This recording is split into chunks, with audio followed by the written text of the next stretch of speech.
السلام علیکم ورحمۃ اللہ وبرکاتہ ہند کو اسلامی دینی چینل ہوتا تو سنکا میں قرآن دی اے جی دعا دستانا جتنے بھی اندھیریاں بھی جے تسی پھسے دے، جتنی بھی پریشانیاں بھی جے پھسے دے، جتنی بھی مشکلات بھی جے پھسے دے،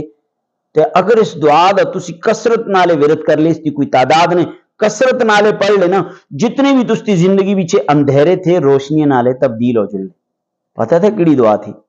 قرآن پاک دی ایک آیت تھی وَظَنُّونِ إِذْ ذَهَبَ مُغَاضِبًا فَظَنَّ أَن لَّن نَّقْدِرَ عَلَيْهِ فَنَادَىٰ فِي الظُّلُمَاتِ کہ بہت سارے اندھیرے دے اندرے مچھلی والے جڑا تھے نا، اللہ کا کن الفاظ نالے پکاریے، لا الہ الا انت سبحانک انی کنت من الظالمین۔ اگر لا الہ الا انت سبحانک انی کنت من الظالمین کثرت نالے پڑھ لے، کثرت نالے پڑھ لے، خدا دی قسم تھی زندگی بھی جڑا تھے نا اندھیرے ختم ہو جلے، یقین نالے پڑھ لے اندھیرے ختم ہو جلے، اعتماد نالے پڑھ لے اندھیرے ختم ہو جلے۔ اس